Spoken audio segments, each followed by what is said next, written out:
are going to study pinacole rearrangement, and this rearrangement is very exam friendly because there is more possibility of the pinacole rearrangement to appear in your exam, because this is one of the most important type of rearrangement. Let's jump right into it. When a vicinal diol, which is also known as pinacole, is treated with acids, it rearranges to give aldehyde or ketone. This reaction is called as pinacole rearrangement. As we are looking at our example here, pinacole is going to make pinacolone after the rearrangement. The migration group can be alkyl, aryl, or hydrogen or ethoxycarbonyl group. In case of unsymmetrical diols, this is a symmetrical diol, and we can also have an unsymmetrical diol, which one of the hydroxyl group gets protonated. It is important, as seen as in earlier in this module. In general, the hydroxyl group can generate a more stabilized carbocation in the one which gets protonated. So in this reaction, hydroxyl group can on carbon bearing two phenyl groups will be protonated faster to form a more stabilized benzylic carbocation. So here the proton on the phenyl bearing carbon is going to get protonated, and then dehydration is going to happen, and then rearrangement is going to occur. When the tri or tetra substituted glycol is used, different product depending on the reaction condition is obtained.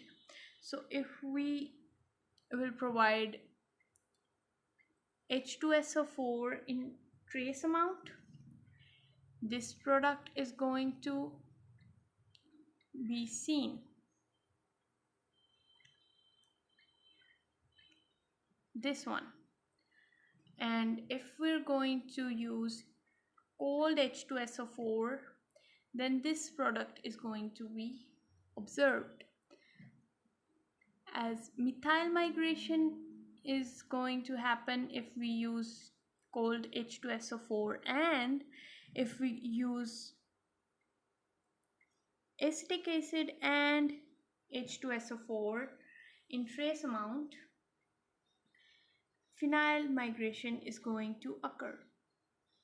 When at least one of the group in the glycol is hydrogen, in the following example, the aldehyde are produced along with ketone. This can be achieved by using weak acids, low temperatures, and etc.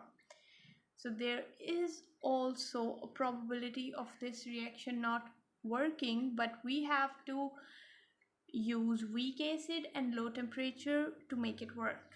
So the plausible mechanism can be represented as follows. So as we can see, we have two alkyl group and two hydroxyl group on each carbon here, and the one hydroxyl group is going to remove after dehydration,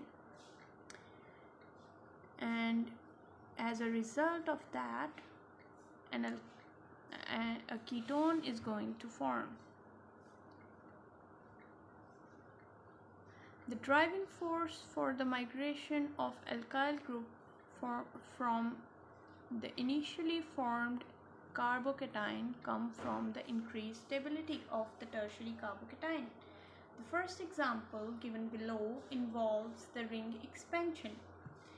Now this ring expansion needs to be discussed in a whole another video. So we're going to just take a look at it in just simple words.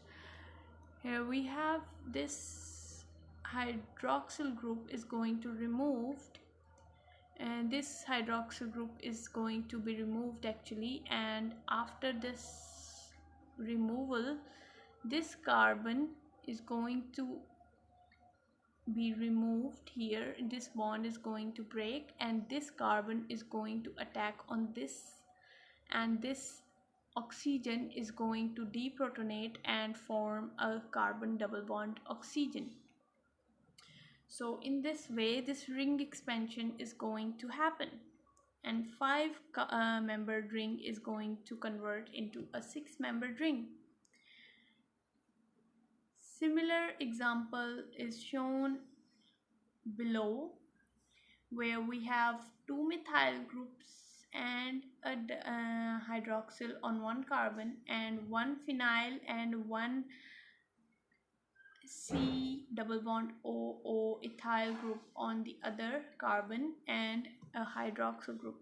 So the carbon from which hydroxyl is going to remove would be the carbon bearing 2 methyl groups, and the migration is going to be phenyl migration.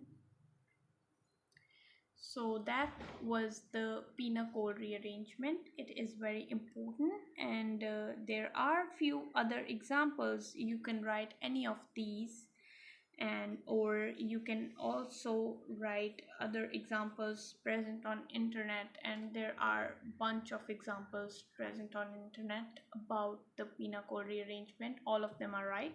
So yeah, that's pinacole rearrangement, and we're going to discuss many other examples of rearrangements like Curtius rearrangement or Hoffman rearrangement or this ring expansion also. So stay tuned.